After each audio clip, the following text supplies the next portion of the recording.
January 28, 1945.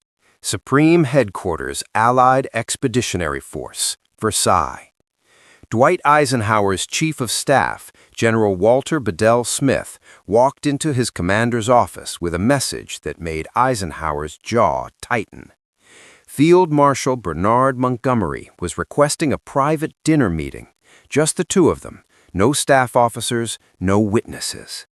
Montgomery wanted to clear the air after the tensions following the Battle of the Bulge. Smith watched Eisenhower read the message. He saw his commander's hand grip the paper harder than necessary. "Do you want me to decline?" Smith asked. Eisenhower considered this for a long moment. The smart move was to say no, send a polite refusal, keep Montgomery at arm's length, manage the relationship through official channels where staff officers could control the conversation. But Eisenhower was exhausted from managing Montgomery through intermediaries. The press conference disaster, the demand for permanent American armies, the constant complaints about strategy, the barely concealed contempt for American commanders. Maybe a private conversation could actually resolve some of these issues. Or maybe Eisenhower just wanted the satisfaction of telling Montgomery directly what he thought of his behavior. "No," Eisenhower said finally. "I'll meet with him. Maybe if we talk honestly without an audience, we can actually understand each other." Smith looked doubtful but nodded. He would arrange the dinner. What neither man knew was that this private dinner would become one of the most explosive confrontations between Allied commanders in the entire war, a confrontation where two men who had been allies for 3 years would come within seconds of physical violence, where carefully maintained diplomatic facades would shatter completely, where Eisenhower would say things to Montgomery that no American commander had dared say before, and where Montgomery would learn, too late, that even Eisenhower's legendary patience had limits. The dinner was scheduled for February 2, 1945, at a small chateau outside Brussels that Montgomery was using as his headquarters. Eisenhower arrived by staff car at 7 p.m. No aides, no security detail beyond his driver. Just Eisenhower and a bottle of wine he'd brought as a diplomatic gesture. Montgomery met him at the door personally. "Ike, good of you to come. I thought it was time we talked frankly." Eisenhower noticed Montgomery's phrasing, talked frankly, as if they hadn't been communicating for months, as if the problem was lack of communication rather than fundamental disagreement. But Eisenhower was determined to make this work. He was tired of the tension, tired of the political maneuvering. Maybe an honest conversation could actually improve their working relationship. They sat down to dinner. Montgomery's staff had prepared a formal meal, multiple courses, fine china, the kind of elaborate setup that Montgomery loved and Eisenhower found unnecessarily complicated. The conversation started cordially enough. Montgomery talked about the weather, the progress of the war, the challenges of coalition command. Eisenhower reciprocated with professional small talk. They were both being careful, both watching for openings, both aware that this dinner could go very wrong very quickly. Then Montgomery brought up the Battle of the Bulge. "I think we handled that situation rather well," Montgomery said. "Once I took command of the northern sector, we were able to stabilize the line and stop the German advance." Eisenhower set down his fork carefully. Here it was, the beginning of the conversation he'd been dreading. Montgomery was about to rewrite the history of the Bulge with himself as the hero who saved the Americans. "The situation was stabilized by multiple commanders," Eisenhower said evenly, "including Patton's relief from Bastogne from the south." Montgomery waved this away.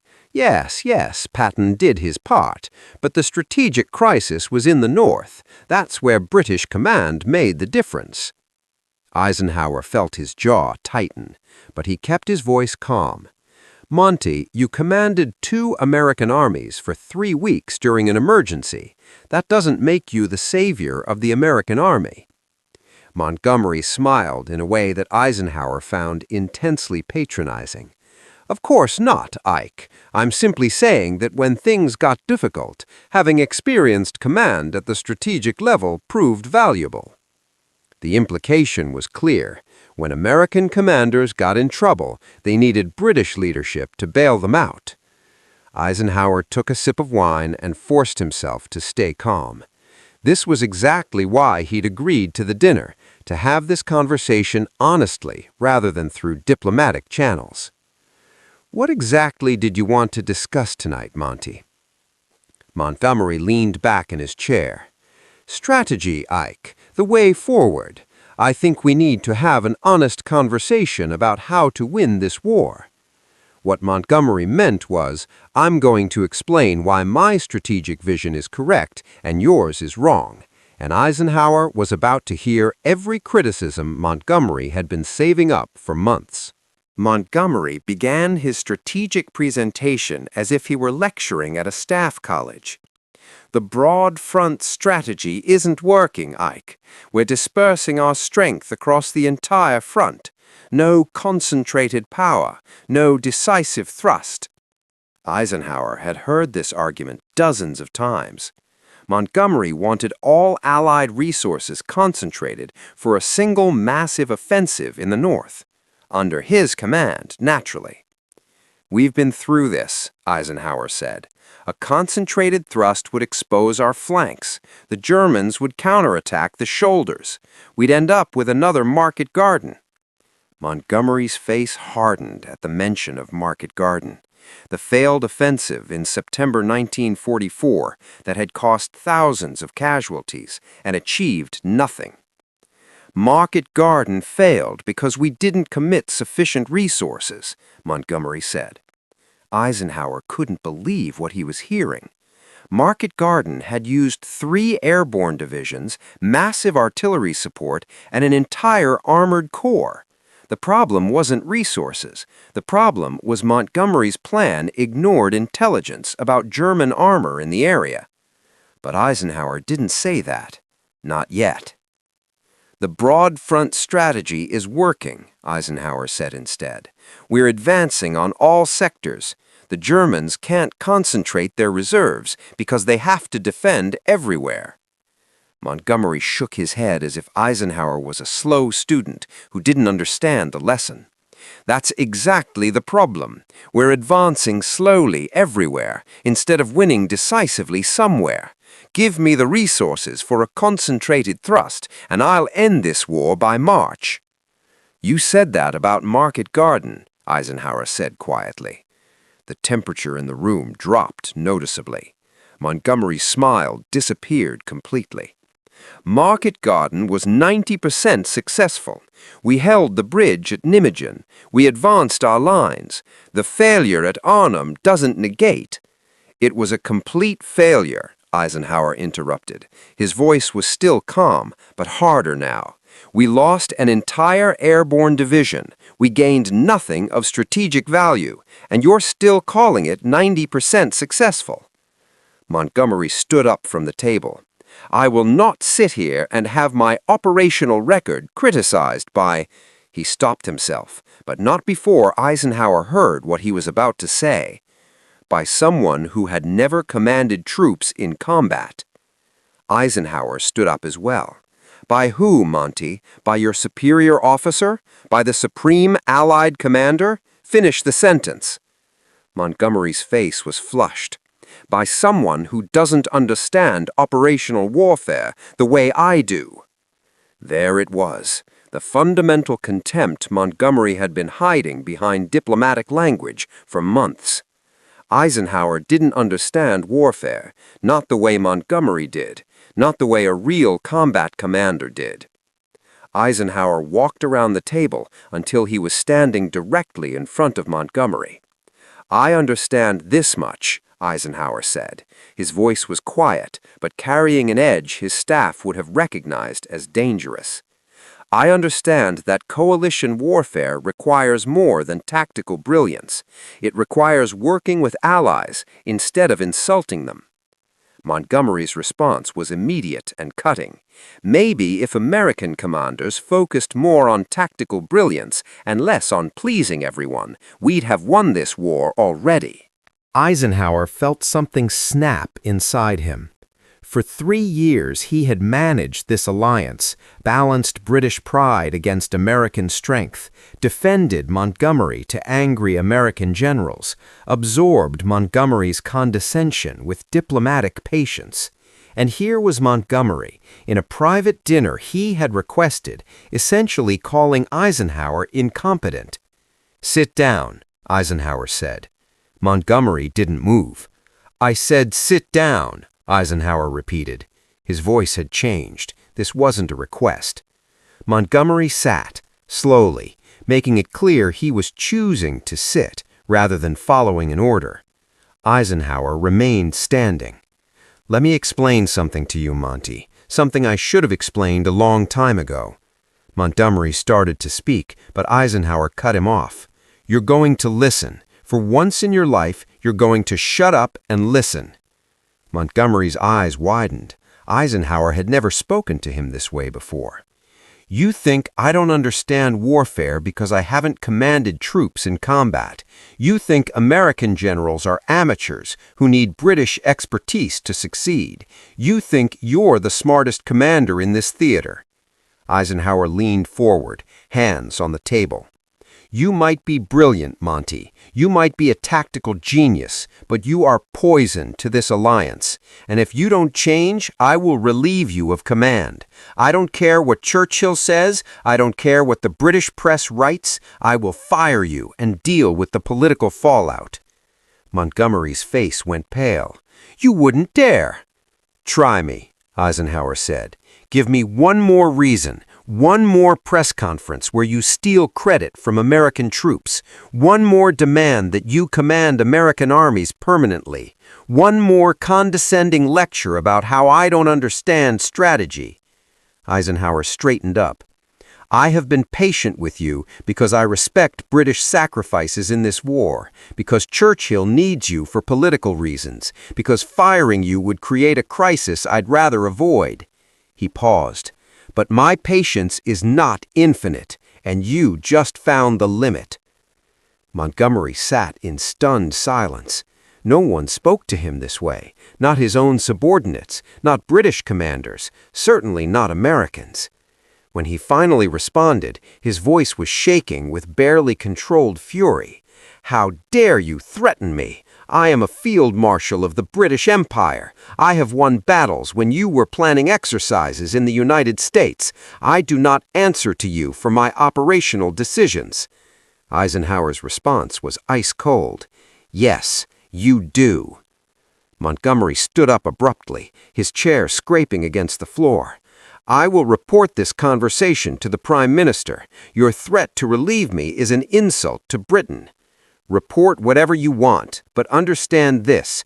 Churchill can't protect you if I decide you're undermining Allied operations." Montgomery took a step toward Eisenhower. For a moment, both men stood face to face, inches apart. Montgomery's fists were clenched. Eisenhower's posture was rigid. Later, Eisenhower's driver would report that he heard raised voices from inside the chateau, that he briefly considered whether he should intervene, but he didn't know that inside, two of the most powerful commanders in the Allied army were seconds away from actual physical violence. "You're making a mistake," Montgomery said.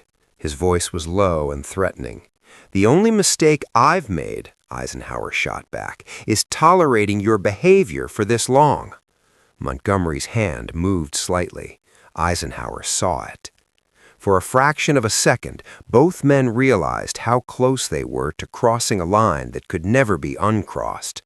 A physical confrontation between the Supreme Allied Commander and Britain's senior field marshal would be a scandal that could destroy the Western Alliance. Montgomery seemed to realize this first. He took a half step back, but the fury in his eyes didn't diminish. "If you relieve me," Montgomery said carefully, "you will destroy British confidence in American leadership. Churchill will protest to Roosevelt. The British press will call it American arrogance. Your political career will be over." Eisenhower smiled grimly. "Threatening my political career now, Monty? What happened to discussing strategy?" "I'm stating facts," Montgomery said.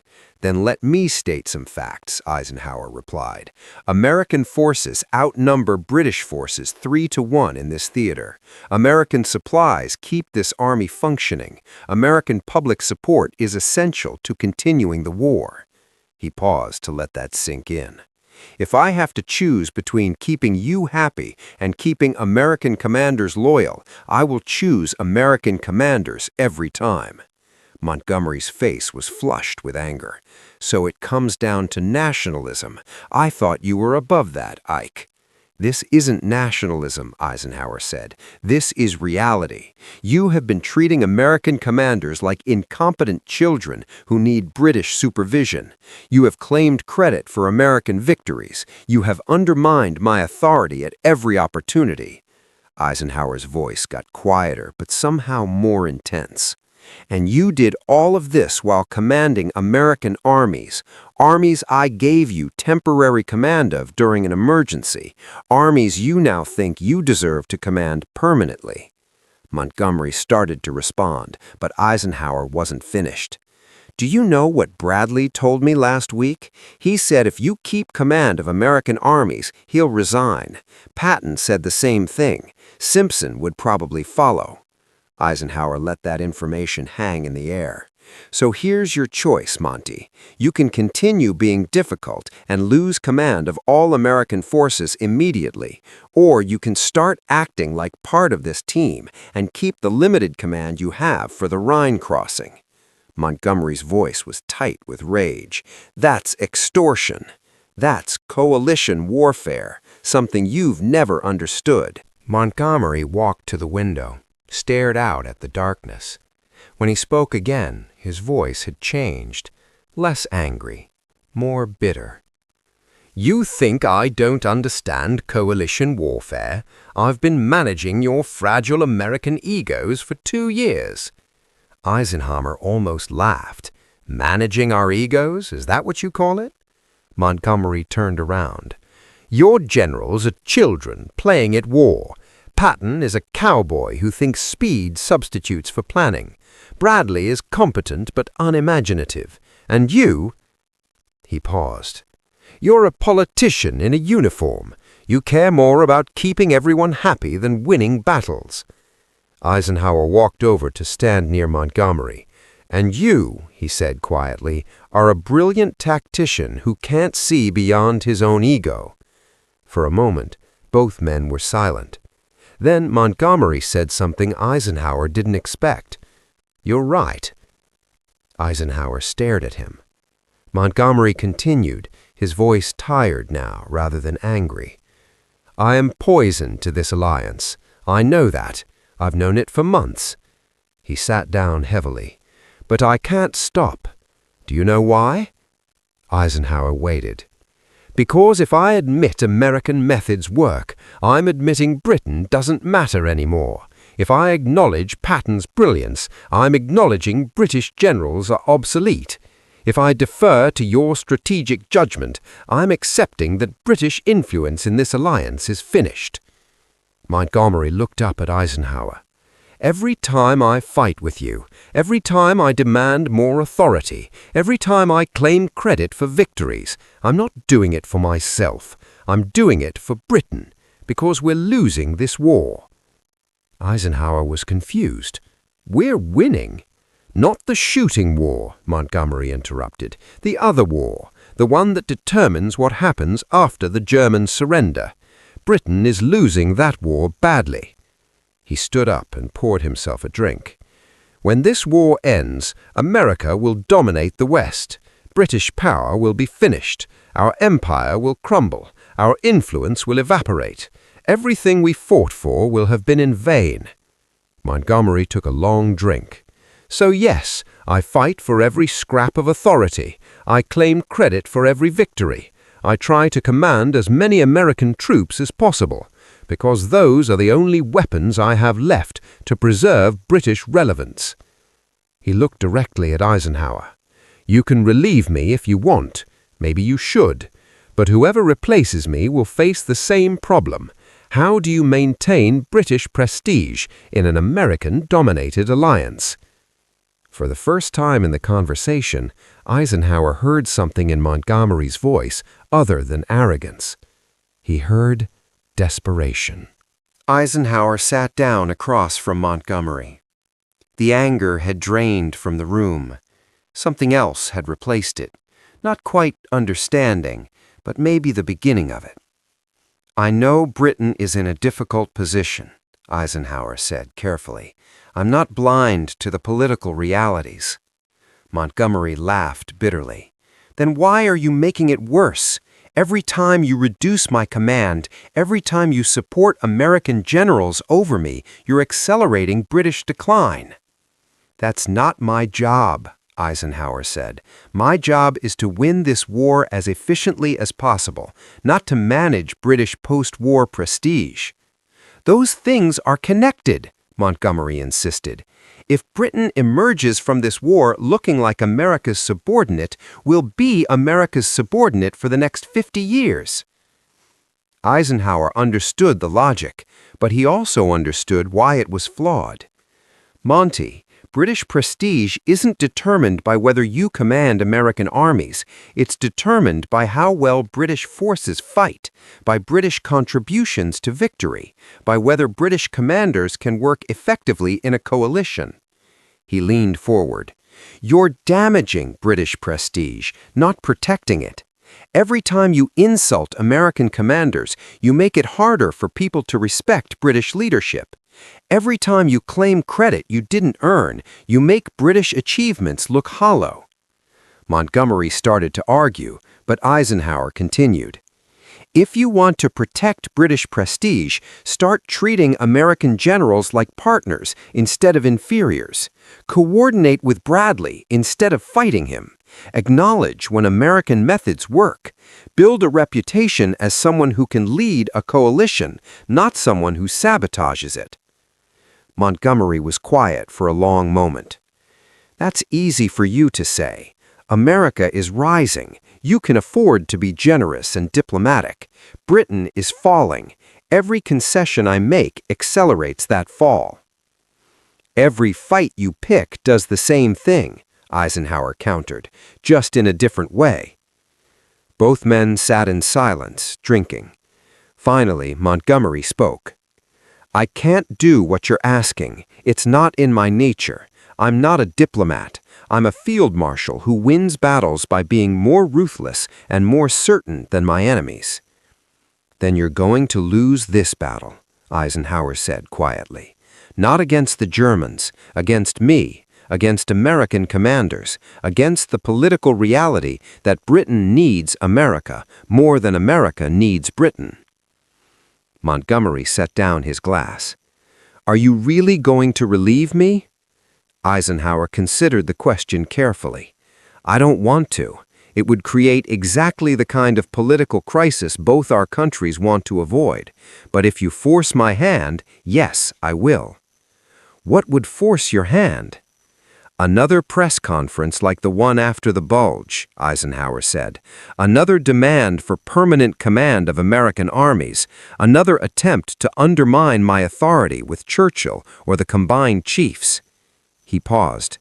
"Basically, if you continue doing what you've been doing, I'll have no choice." Montgomery nodded slowly.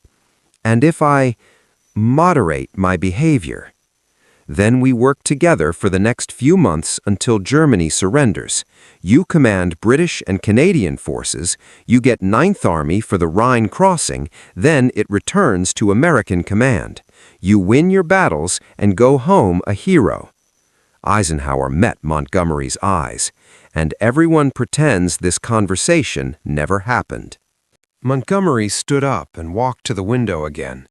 Eisenhower watched him, unsure how this would resolve. Everything that had been said tonight could destroy their professional relationship, could leak to the press and create exactly the scandal both wanted to avoid. But maybe, just maybe, the honest confrontation would actually improve things. Montgomery turned around. "I'll accept your terms, with one condition." Eisenhower waited. "Stop treating me like a problem to be managed. If we're going to work together, treat me like a fellow commander whose judgment you respect, even when you disagree with it." Eisenhower considered this. "I can do that, with one condition of my own." Montgomery nodded for him to continue. "Stop treating American commanders like amateurs who need your supervision. Respect goes both ways." Montgomery was quiet for a moment. Then he extended his hand. "Agreed." The handshake was firm but not warm. This wasn't friendship. This was a professional agreement between two commanders who understood they needed each other, even if they didn't particularly like each other. "One more thing," Eisenhower said. "This conversation stays between us. No reporting to Churchill, no telling your staff, no using it for political leverage later." Montgomery nodded. "Agreed. On the same terms, you don't tell Bradley or Patton what I said about them." "Agreed." Both men sat back down. The tension had eased, but not disappeared. Montgomery poured them both another drink. "For what it's worth, Ike, I do respect you. You've held this alliance together through circumstances that would have destroyed a lesser commander." Eisenhower accepted the compliment carefully. Coming from Montgomery, this was significant. "And I respect your tactical ability," Eisenhower said. "When you plan an operation, it gets done. I just wish you could do it without alienating everyone around you." Montgomery smiled slightly.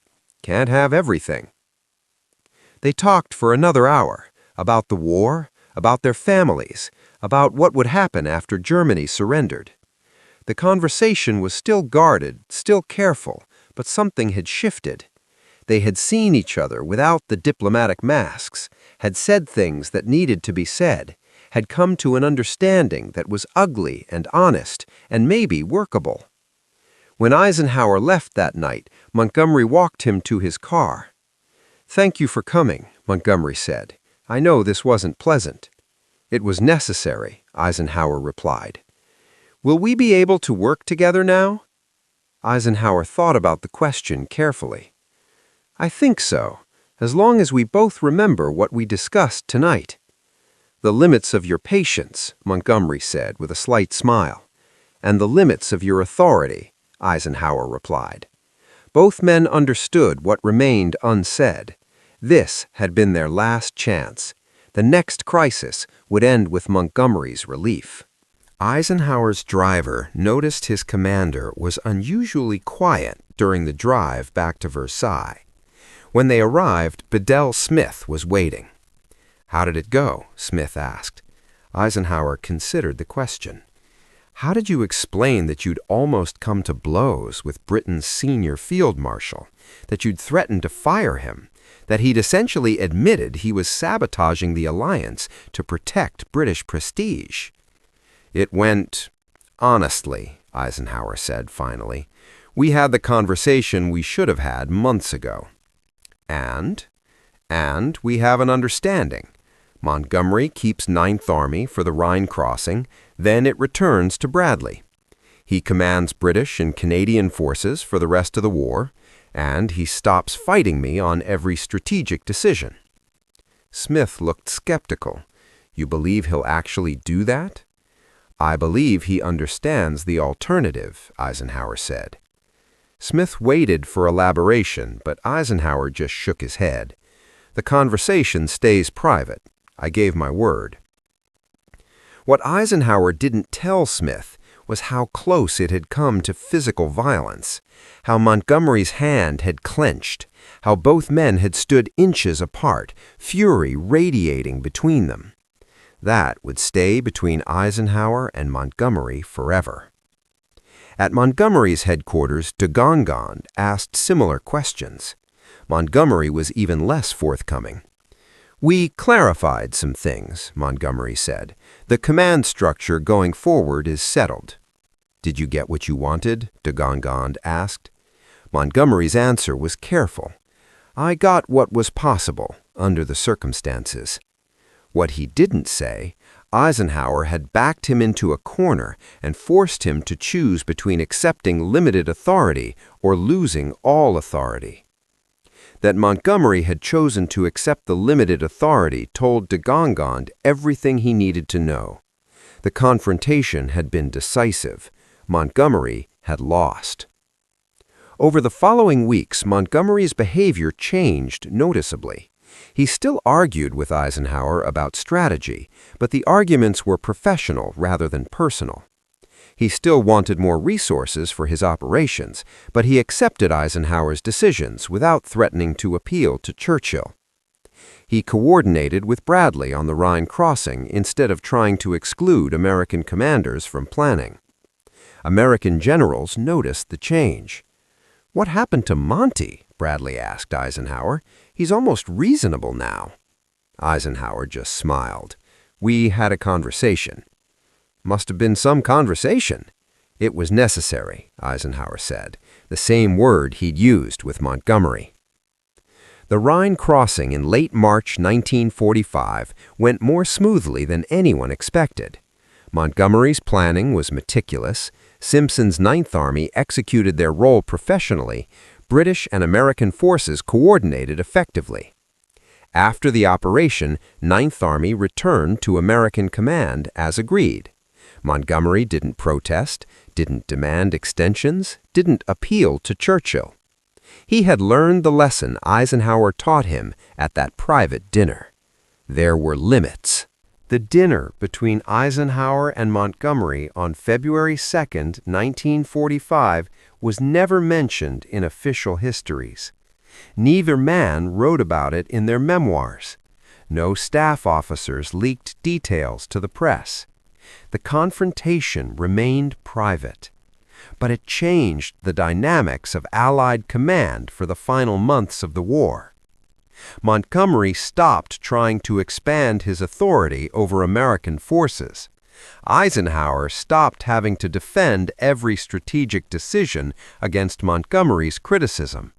The alliance didn't become friendly, but it became functional. That was what the dinner accomplished.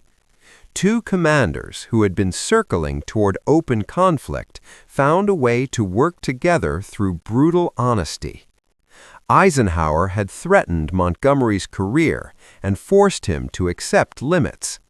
Montgomery had admitted his behavior was destroying British prestige rather than protecting it. Both had said things that could never be unsaid. And paradoxically, that honesty made their professional relationship stronger, because they both understood exactly where they stood. Years later, after both men had retired, a journalist asked Eisenhower about his relationship with Montgomery. Eisenhower's answer was diplomatic. Monty was a brilliant tactician and a difficult ally. Managing that relationship required patience and occasionally firmness, but we found a way to work together effectively. The journalist pressed for details about conflicts between them. Eisenhower smiled and declined to elaborate. Some conversations between commanders need to stay private. When Montgomery was asked the same question, his response was characteristically different. Eisenhower was a political general who understood coalition management better than operational warfare. We had our disagreements, but he kept the alliance functioning. Then Montgomery added something revealing. He was tougher than people gave him credit for. I learned that the hard way. The journalist asked what he meant. Montgomery just smiled and changed the subject. But those who knew both men understood. There had been a confrontation, a moment when the diplomatic facade collapsed and both men showed their true natures. Eisenhower, the coalition manager, became Eisenhower, the commander, who wouldn't tolerate insubordination. Montgomery, the arrogant field marshal, became Montgomery, the desperate defender of fading British power. And in that chateau outside Brussels, with raised voices and clenched fists, they reached an understanding that formal diplomacy had failed to achieve. It wasn't a friendship. It wasn't even mutual respect, but it was enough to get them through the final months of the war. And sometimes, in coalition warfare, enough is all you can hope for. The dinner where Eisenhower and Montgomery almost came to blows became the moment when both men learned their limits. Eisenhower learned how far he could push a British field marshal before risking political disaster. Montgomery learned how far he could push an American supreme commander before losing everything. And having learned those limits, they never tested them again.